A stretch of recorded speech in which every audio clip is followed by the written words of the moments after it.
Good evening. A warm welcome on behalf of the Theosophical Society Point Loma. Last week we considered at length the spiritual core of every being and the essential equality of all beings. We used the metaphor of the eternally burning, boundless fire of which every being is a spark. And such a spark, such a God spark, is a monad, a center of consciousness, one, indestructible, eternal, and imparted. All beings are at their core a monad. Animals, plants, minerals, they are all essentially a monad. That they are less developed than humans does not change that. They are our younger brothers. In this lecture, we will reflect on those younger brothers, and further we will shine the theosophical light on cremation and abolition of capital punishment. But first, has our attitude toward animals changed in 150 years of Theosophy? Are there more vegetarians than there were 150 years ago? Well, I think our attitude towards animals did change somewhat. Animals are considered sentient and growing beings, and there are many more vegetarian restaurants in the Western world than there were 50 years ago. There are shelves in the supermarket that sell only vegetarian or vegan products. Good development, you might say. But on the other hand, animals are slaughtered in mass for our food. In the Netherlands, 25 million chickens, goats, sheep, cows, and pigs are killed every day for our consumption. And how are these poor animals, monads migrating through the animal kingdom, how are they raised? Do they live in natural conditions? Can they follow their animal tendencies? No, they live in mega stables.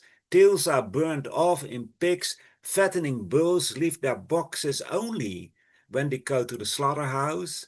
I don't think I need to recount all the terrible details. They are well enough known.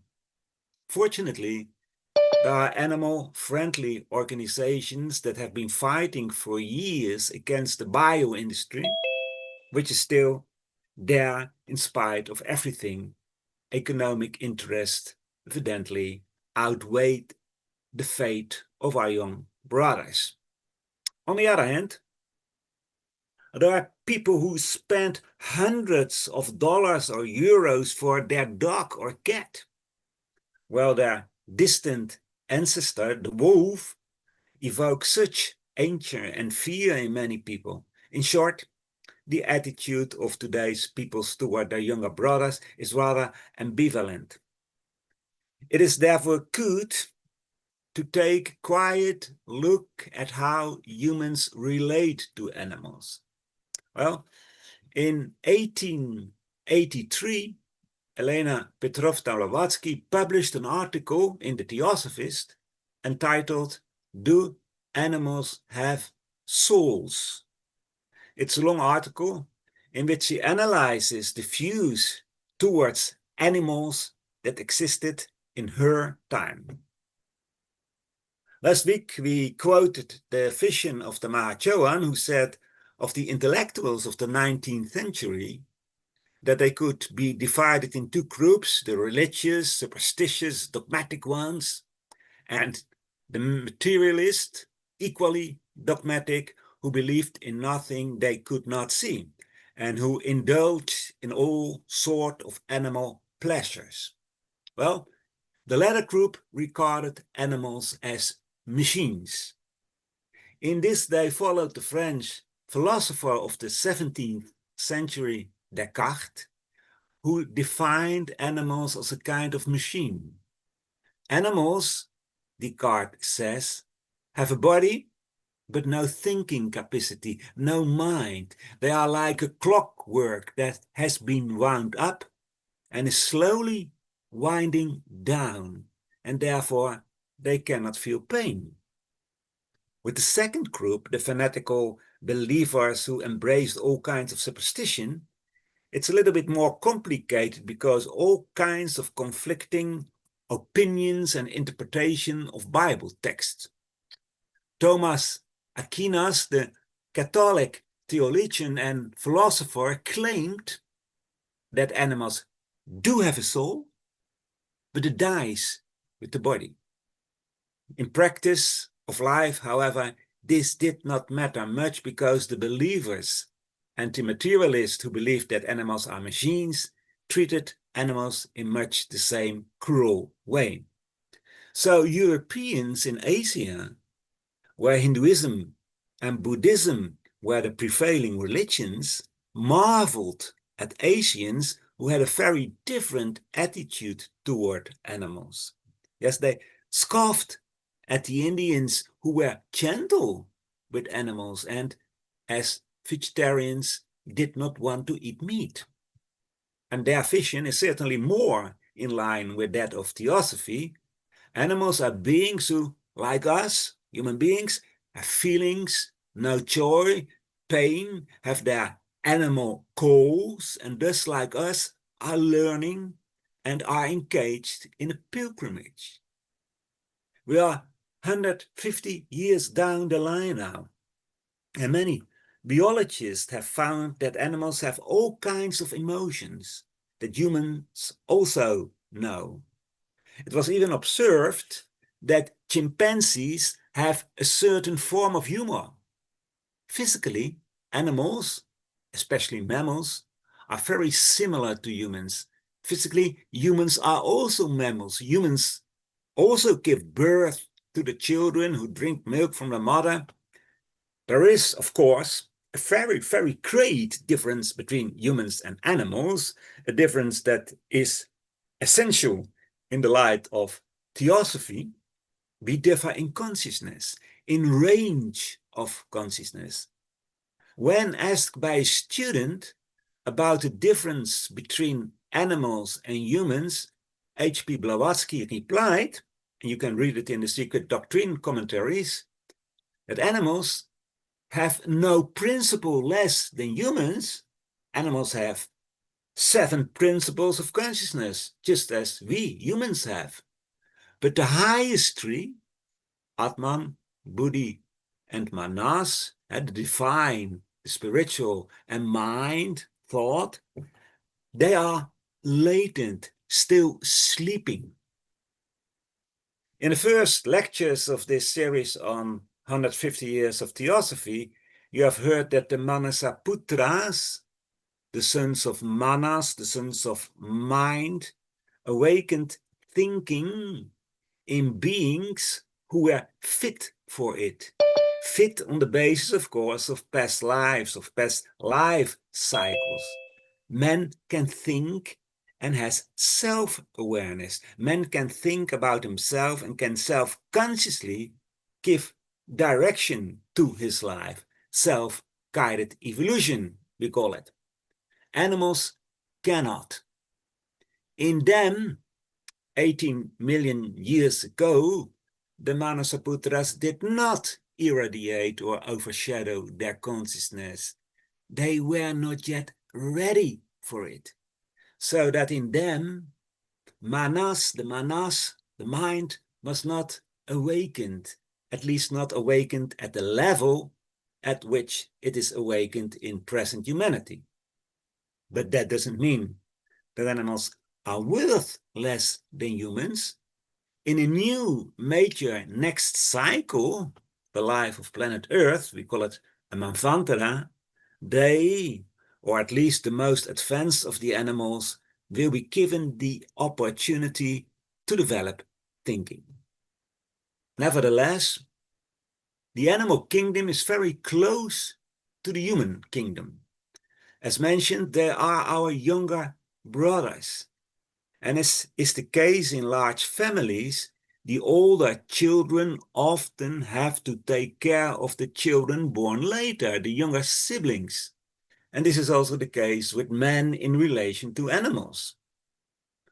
One of the core principles in volume 2 of the secret doctrine is that mankind preceded the mammals.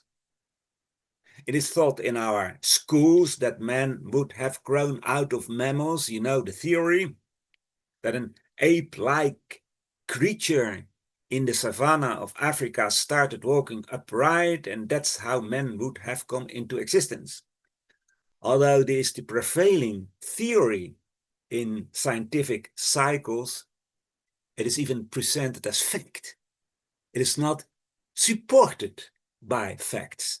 On the contrary, the human body is much simpler than that of mammals.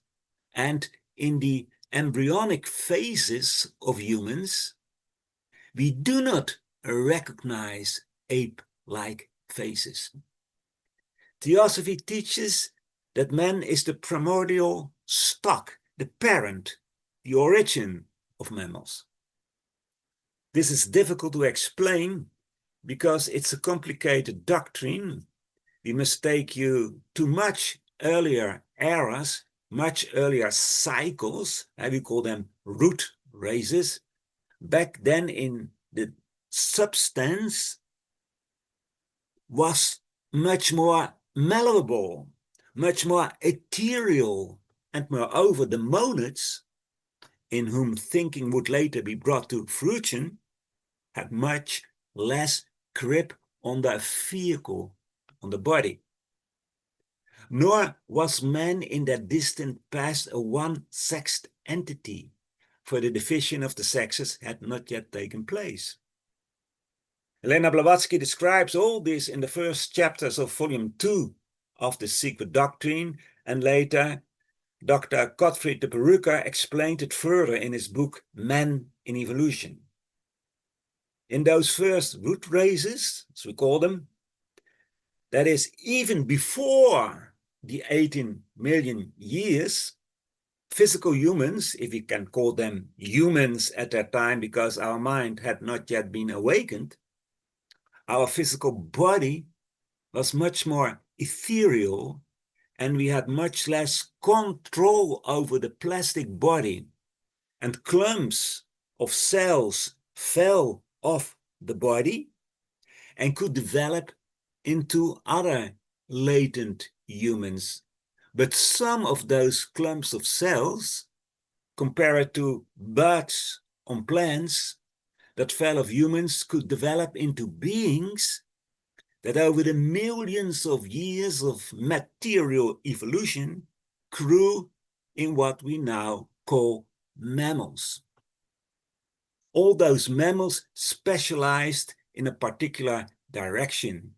They deviated from their original stock, humans. Some of those animals went into the water and developed into dolphins or whales. Some learned to fly and became bats, etc. What do I mean by this? Well, there is a very close karmic bond between us and the animals, especially the mammals. We are largely responsible for them. We are their examples. As we grow toward the inner God, so animals grow toward man, not self-consciously, for they are not yet able of that, but instinctively, as in a natural process. So when I say that we are responsible for them, I don't mean that we should take care of them, that we should feed them, that we should hug them, not at all, but that we should behave in an exemplary manner. Our thoughts are like consciousness food for the animals. Thoughts are living beings flowing out from our consciousness. Our thoughts and feelings and desires, all living beings flow from us. They are unself-conscious beings, live atoms, physical, astral, vital, desire, mental live atoms. And those outflows of ours build the animal world. Everything is alive. And these live atoms stimulate the beings of the realms that are less developed than humans, and especially the animals, because they are closer to us. Our thoughts and feelings leave impressions in the astral light, and particularly in its desire and lower thinking part is the lower thinking part of the astral light. And that is food, not only for animals, but also, if we open ourselves to it, for humans. Have you ever noticed that dogs can even become physically similar to their owners, but certainly in character? Place a puppy in a family where there is always strife and disagreement, where there is aggression and hatred, and place his sibling in a harmonious family where there is kindness and love, and what do you think? After a while, will you not see the difference in character between these dogs? Ponder on that, and then reflect on the cruelties we inflict on our younger brothers in vivisection, which are simply torture chambers, in which the most cruel experiments are performed on animals for the sake of our health, they say. At least that is the argument. In animal husbandry, the keeping of animals for our consumption, you may have rather taken a step backward, for animals had in the 19th century still somewhat of a natural life, but bioindustry is devoid of any feeling for our tortured young brothers. Even out of pleasure we commit atrocities with them. There are dolphinariums where dolphins are kept in far too small basins for our amusement. There are hunters who kill animals for amusement.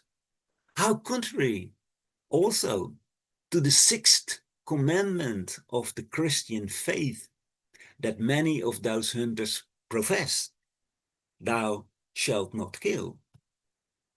As mentioned, the animal world is influenced by our thoughts and feelings, but those images in the astral light also strike back at us. So the torture that animals suffer has its origin in our way of thinking and has left an impression on our thoughts and feelings, and goes without saying that this is not a noble or spiritual impression. In this regard, I can relate an anecdote once told by one of our friends. The case involves a mother who was taking a particular walk with her young child in a stroller, and every time she came to a certain spot, the baby began to cry, much to the mother's incomprehension, until she found out that on that spot had once stood a slaughterhouse. In light of this anecdote, consider our slaughterhouses where poor workers, very often from abroad, do the dirty work of killing animals for low pay. What impact that must have.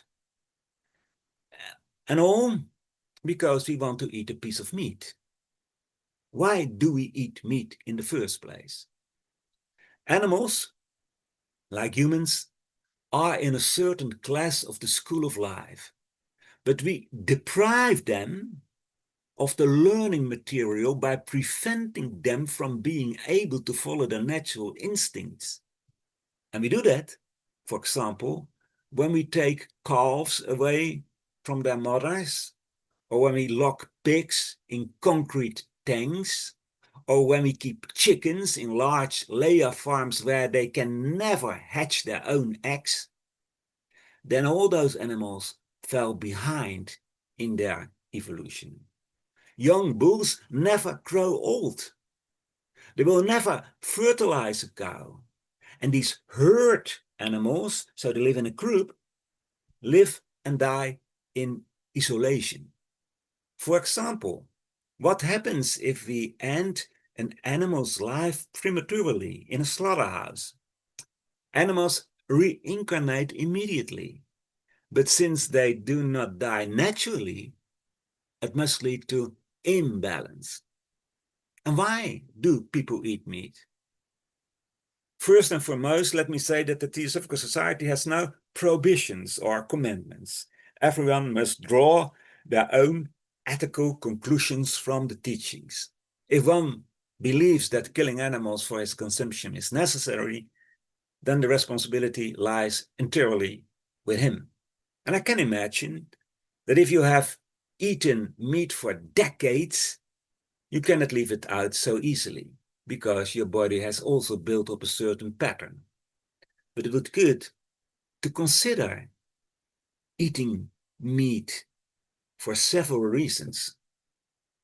First of all, in her book, The Key to Theosophy, Mrs. Blavatsky tells us that many diseases, and especially susceptibility to disease, must be attributed to eating meat. In particular, she mentions canned meat. But more importantly, I think, meat retains the characteristic of the animal to which it belonged. And that makes sense. And anyone who eats meat knows it, because you can recognize the meat of a pig or a goat or a cow. When we eat meat from a killed animal, some of those characteristics of that animal are transferred physiologically. And this has a crossing, animalizing, or beastly effect. And that effect is greater the larger the animal is. So in cattle or horses or pigs, in birds, that effect is less, and in fish, even less. I don't want to go into all those physical consequences, because should they be the reason why you don't want to eat meat anymore, then that's actually a selfish objective, because then it's about your own health and your own spiritual development. And of course, it is much better to eat plant-based food, not least because the land can be used 7 times more efficiently for plant-based food than for meat production, something we must take into account if we want to feed the entire world population. And in addition, plant-based agriculture will greatly reduce the nitrogen and CO2 emissions. But most importantly, we must respect and love our younger brothers, who are as divine in their hearts as we are.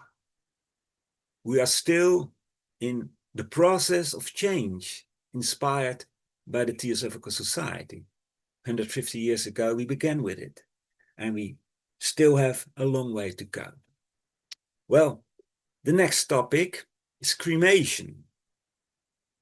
I think one of the biggest changes in thinking, which has come about thanks to the Theosophical Society, is our view of life and death, at least in the West. The general view of death has certainly changed in 150 years, but for a lot of people, the Theosophical view, with reincarnation and karma as its core teachings, has not become the guiding principle for their lives. But at least that view is more familiar than it was 150 years ago. We have already quoted several times the so-called Mahachohan letter, in which he divides the intellectual part of humanity into a group of dogmatic, superstitious people and a group of dogmatic materialists. The view of the last ones is that with the death of the body, consciousness also ceases to exist. For life is the body, so they say. The church's options for what happens after that are also quite limited. You either went to heaven if you had faithfully believed in the church dogmas and received the church's grace, because basically every human being is a sinner, or you go to hell if you didn't believe in the church dogmas. Catholics still know the purgatory, a kind of intermediate stage, but certainty is never there. And the fear of death was therefore enormous among many in those days. And I think for many it still is. Finally, there is the doctrine of the resurrection of bodies. At the end of time, earthly bodies would rise again from the earth. On this judgment day, God judges the deeds of each person. So the bodies rise from the graves, and if the body is consumed by fire, this resurrection could not take place, and man is destroyed. Hence, the churches were always against cremation. We find this essentially very, very materialistic doctrine in all monotheistic religions, Islam, Judaism, and Christianity. And it is certainly no coincidence that in these faiths, the doctrine of reincarnation is absent, although it was originally part of it. The ban on cremation lasted into the 20th century. Papal decrees spoke of sin and excommunication if one participates in the cremation of a dead body. And this decree was not repealed until 1963. Other Christian churches have always opposed cremation. As recently as 2019, the Greek Orthodox Church announced the believers need not count on a church funeral upon cremation after death. Among Muslims and Jews, cremation is not even an option. The bodies of all the deceased are buried. From the very beginning of the Theosophical Society, Theosophists have defended cremation. Why did they do that? First, because cremation has a number of advantages, but perhaps more importantly, the idea about burial results in a wrong and anxiety-inducing view of death. It feeds materialism. I think that nowadays even the most ardent Christian doubts the resurrection of the dead on Judgment Day.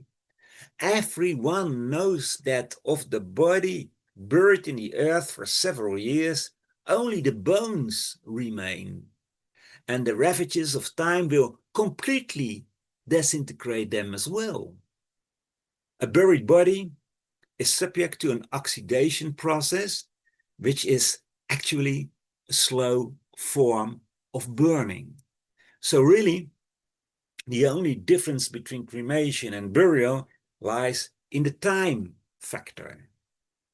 To insist on the need for burial makes one focus on the least important element of the entire human constitution, the body.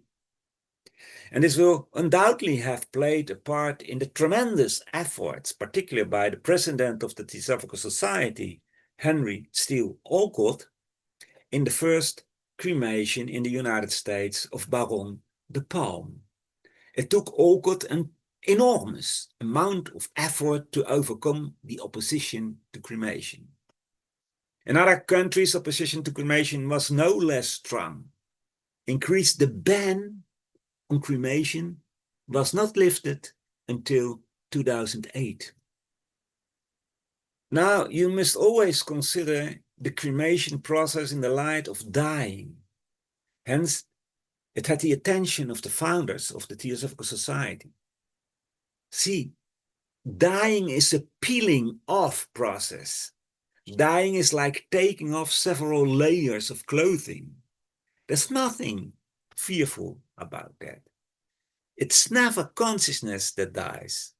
Consciousness is eternal. The core of a human being is a monad, and it has always existed, and it will always exist. The vehicles in which the monad envelops itself, or rather, in which the ray flowing from the monad for the moment always remains in its divine field, in which the ray envelopes itself, have a certain lifespan. To put it simply, they wear out. Consciousness retreats to more inner regions, and the first thing that be shed then, the first garment to be taken off, is the physical body. The physical body is the most illusory element in us. In fact, it's nothing but the crust, the dregs of what we call the model body or the astral body. The model body is the model for the physical body. It is constructed of something more ethereal. The physical body is formed cell after cell, atom after atom, according to the model of this model body.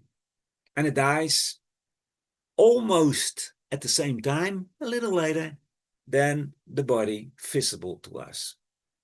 Then there is the desire body, we call it kama rupa, which we have built up throughout our lives and fed with our desire and personal feelings and thoughts. The more desires we have fostered, the longer it will persist in the dying process. But eventually, we will shed this too. Anything that cannot pass the test of impersonality is mortal, and we leave it behind at death. Now you can ask the question, what is it that throws off these bodies? Well, that is the true man, the higher part of the soul. It is that part that rises above the personality. You may call it the spiritual within us. If a man has known spiritual aspiration throughout his life, such as impersonal ideals, true compassion, sympathy with others, then those aspirations will bring him to a happy state of consciousness in a long rest period we call devachan. That state may be a dream world, but it is more real to man than anything here on earth. It is the higher part of us that is included in the monad, our inner divinity. And there it remains until the thirst to return to earth is stronger than the will to rest in the blissful dream world. Compare it to our sleep, we can still have such beautiful dreams, blissful sleep. At some point, however, the thirst for outer life becomes so great that we wake up. And please note that I'm outlining the general picture here, as there are always exceptions. Why now? According to Theosophy, has it advantages to cremate the body? First of all, it's more hygienic than burial. Like rotting fruit or meat, a dead body excretes all kinds of harmful substances that are not healthy for the living. And this is prevented by cremation. Furthermore, cremation causes not only the physical body, but also the astral body to disintegrate more quickly. To the same extent that the physical disintegrates, the model body disintegrates. Only physical bones last longer. And when the physical body is in the ground, it decomposes more slowly. And the model body, the astral body, remains then floating around the body and will disintegrate as slowly as the physical body. Some sensitive people can perceive ghosts in a house where someone has died, or in a cemetery. They may observe the cloud-like shape of the mother body. The slow decomposition of both bodies may affect the desire body. The lower part of man is mortal. After the death of the body, the lower thoughts, desires, and feelings form a temporary vehicle, the desire body, that is located in the part of the astral world which we call Kama Loka, the world of desires. This is an area steeped in all kinds of earthly desires. And anyone with any knowledge of human desires, as they often are nowadays, understands that it is not an area of good living. It takes some time for the desired body to decompose, and the length of time depends on the intensity of and the number of desires that man nurtured in his life on earth. The stronger those desires were, the longer it takes for them to be dissolved. Logical, since one put more energy into it. Now, if the body and the astral body are not yet dissolved, then the desire body will be psychomagnetically attracted to it, or it may happen that it will attract to it.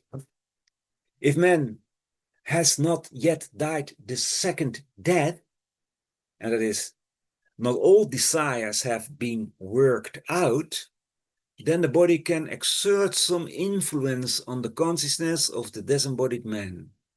This depends greatly on his character. Spiritual people will hardly be affected by it, if at all.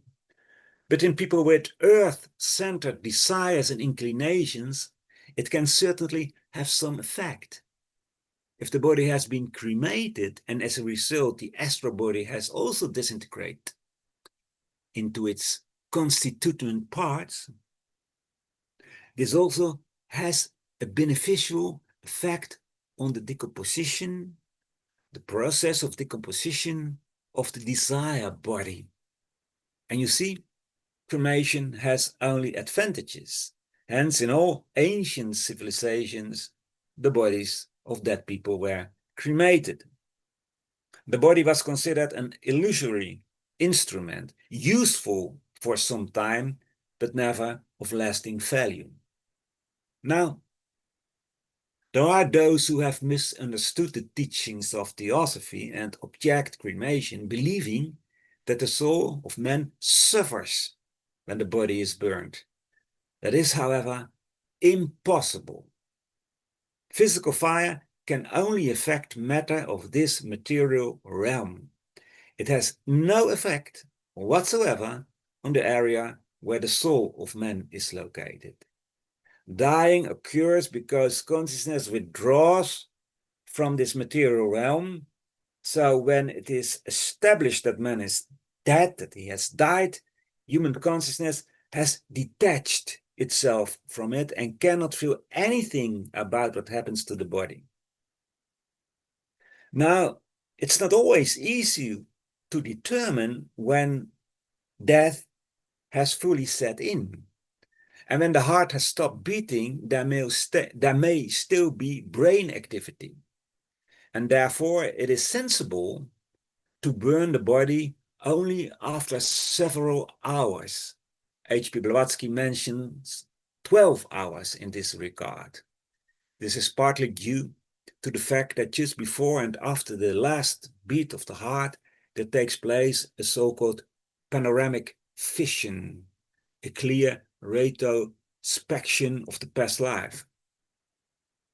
Furthermore, I have sometimes heard people say that scattering the ashes of the deceased body in the sea has an adverse effect on the building up of the body in a new reincarnation.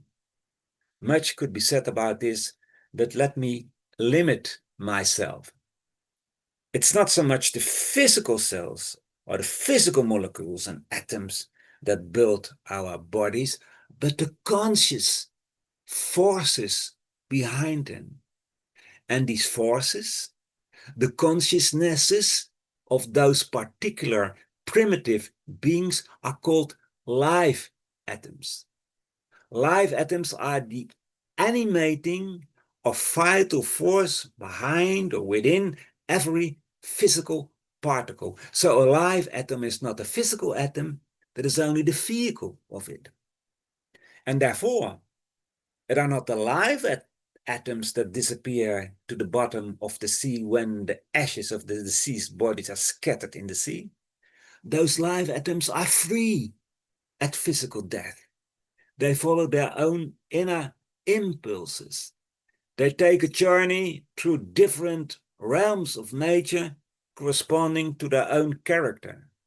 Only when the equipped human consciousness prepares to reincarnate again, the live atoms are psychomagnetically attracted to the sphere that the manifesting human emanates from itself.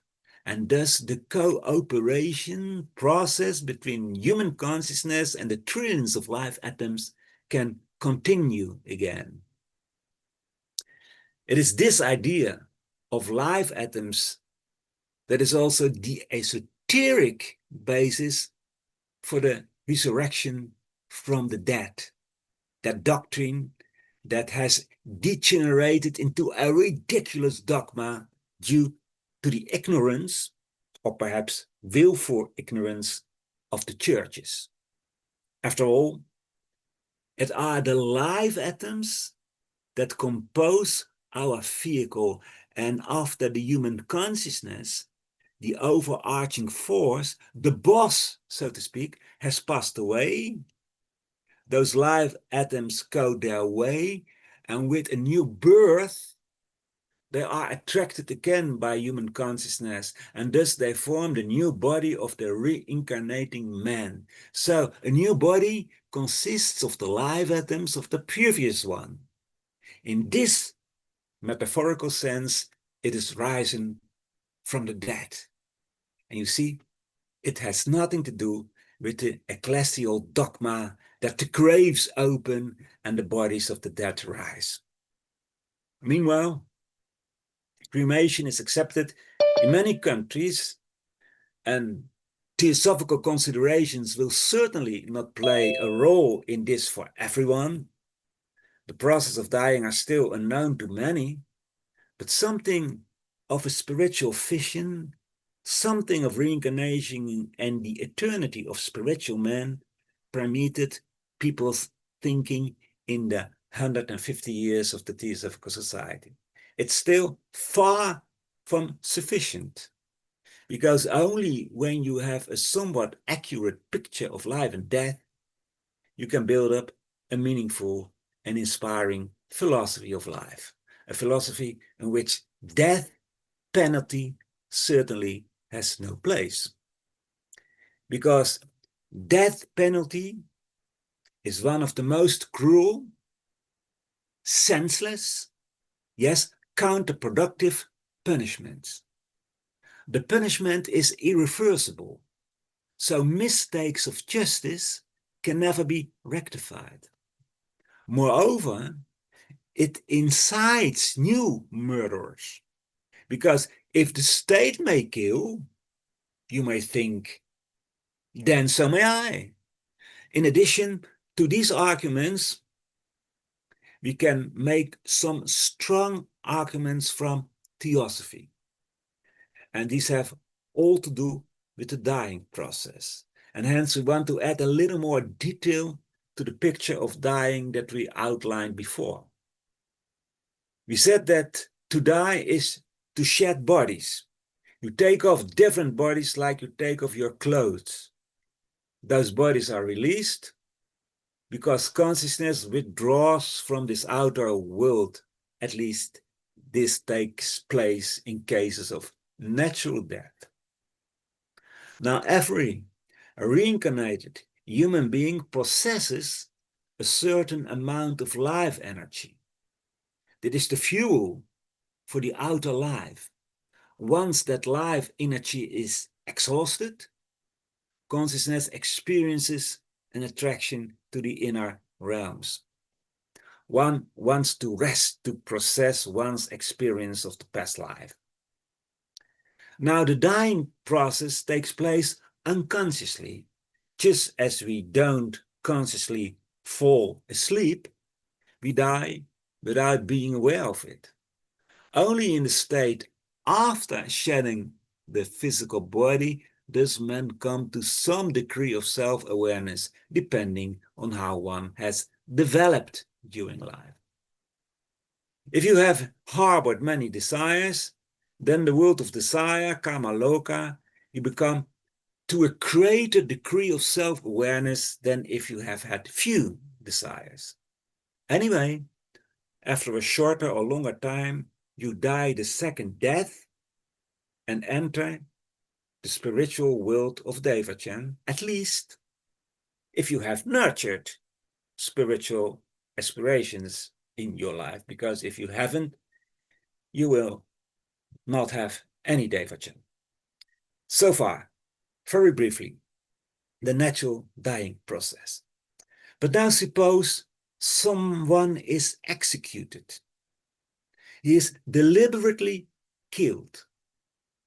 And this means that he still had an amount of life energy which he was unable to consume during life. Then what takes place? The body, and as a result, the astral body, are destroyed. But the left life energy has to be consumed, and that takes place in that sphere of Kamaloka. You can imagine that someone who has been executed is steeped in revenge against others, against society. He looked death in the eye, and this affects his condition after death. While most people go through Kamaloka half asleep, half awake, after which they go to the spiritual state of Devachan, the one who is executed will come to a greater level of awareness in Kamaloka. And to put it with an understatement, that's not a very nice state of consciousness. Let us say, however, that after death, everyone can never encounter anything but themselves. We are also ourselves after death. So someone who had led a selfless life will not notice much of this part of Kamaloka. There's nothing in his consciousness that corresponds to it. You can compare his condition to someone sleeping on a train. He notices nothing of the landscape through which he is traveling. Perhaps he occasionally wakes up and looks around vaguely and nods off again. He will very soon die the second death and will be born in Devachan, where he works out his spiritual ideas. The condition of a person sentenced to death also depends on his own character.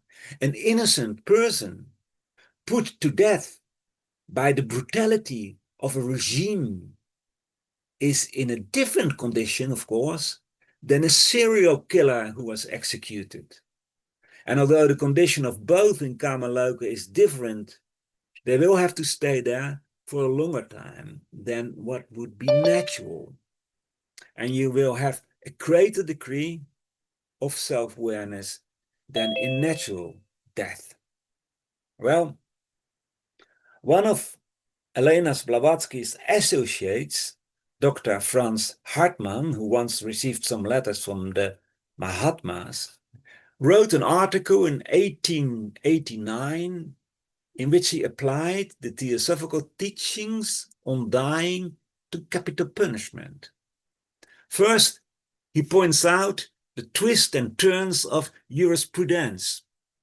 The murderer condemned to death is made aware of the heavenly glory that will be his if he repents and receives God's grace.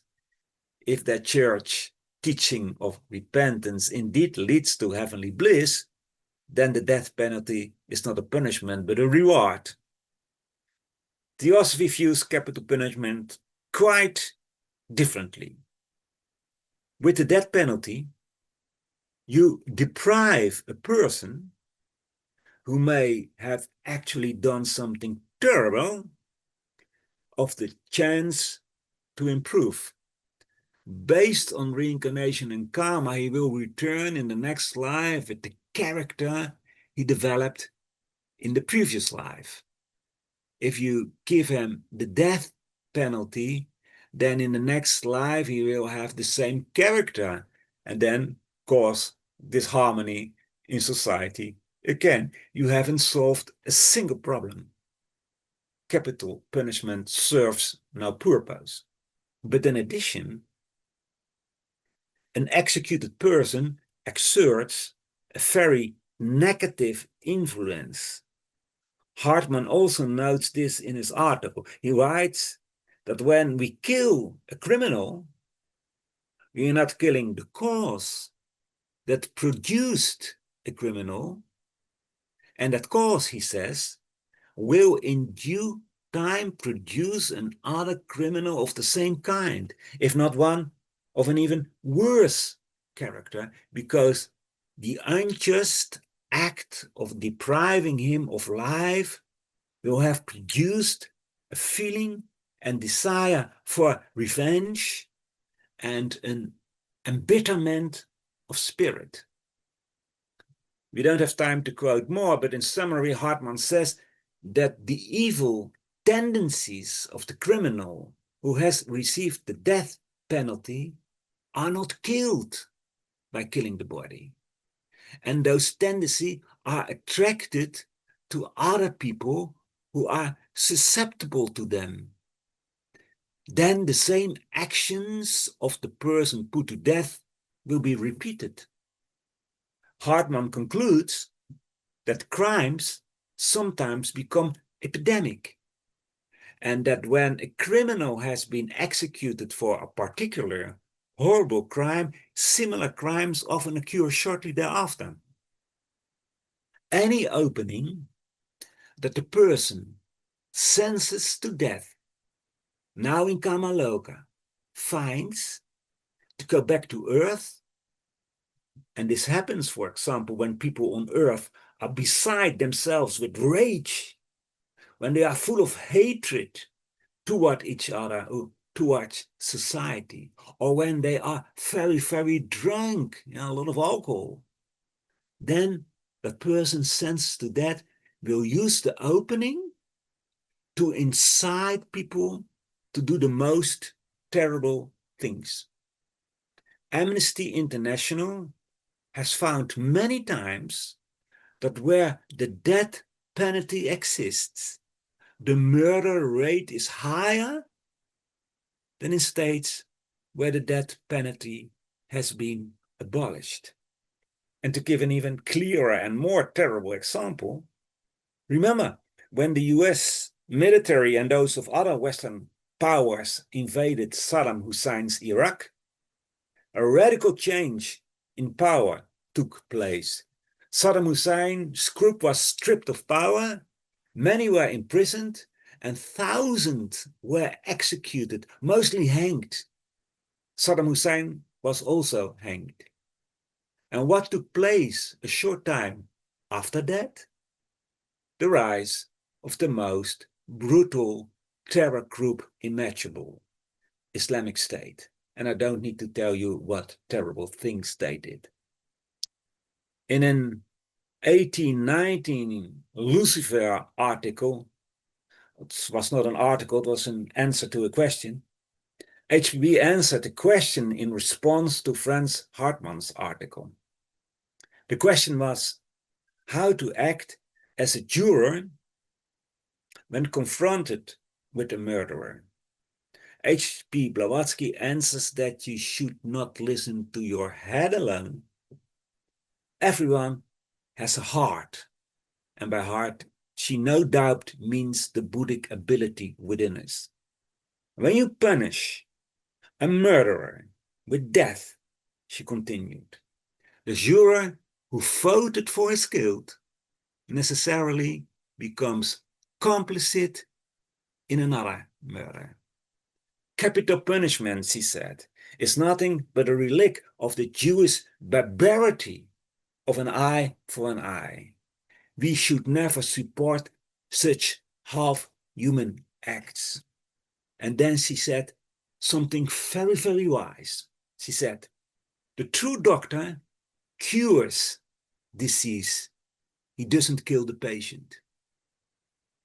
After H.P. Blavatsky, William Quine Judge argued against death penalty, and in the early years of the 20th century, Catherine Tingley made tremendous efforts to abolish this barbaric, useless, counterproductive punishment. Unfortunately, in many countries, the death penalty has indeed been abolished or is rarely used. But in some other countries, unfortunately, that is certainly not the case. Our friends of Amnesty International constantly remind us of this and appeal to the hearts of people to abolish the death penalty in those countries or in those states of a country. Well, friends, before we go to our studies, I would like to make it clear that these three practical examples, vegetarianism, cremation, and the abolition of the death penalty, are examples that Theosophy is not a philosophy for theorists. Of course, Theosophy offers profound teachings, but the teachings are only useful if they are applied to human affairs, if they are implemented in all levels of society, because then Theosophy appears to be not only a system of knowledge, but above all, a philosophy of life. Thank you for your attention. After a short break of 3 minutes, I may answer some questions, if there are any, and then we go to our study. So see you in 3 minutes. If you're not on Zoom yet, go to our website and ask the Zoom link, and I see you in 3 minutes. Welcome back. Did you enjoy the beautiful guitar music? If I'm not mistaken, it's I.S.I.S. Very beautiful, I think. But we're not talking about music now. We're going to talk about the three subjects. But first, Erwin, are there any questions? Well, no questions have appeared on YouTube, so I hope everybody is joining the Zoom study. Okay. Then we're going to the Zoom study. So we end with the Gayatri of the Rig Veda. Let me see if I can find it. Yes. O thou golden sun of most excellent splendor, illumine our hearts and fill our minds, so that we, recognizing our oneness with the divinity, which is the heart of the universe, may see the pathway before our feet and tread it to those distant goals of perfection, stimulated by thine own radiant light.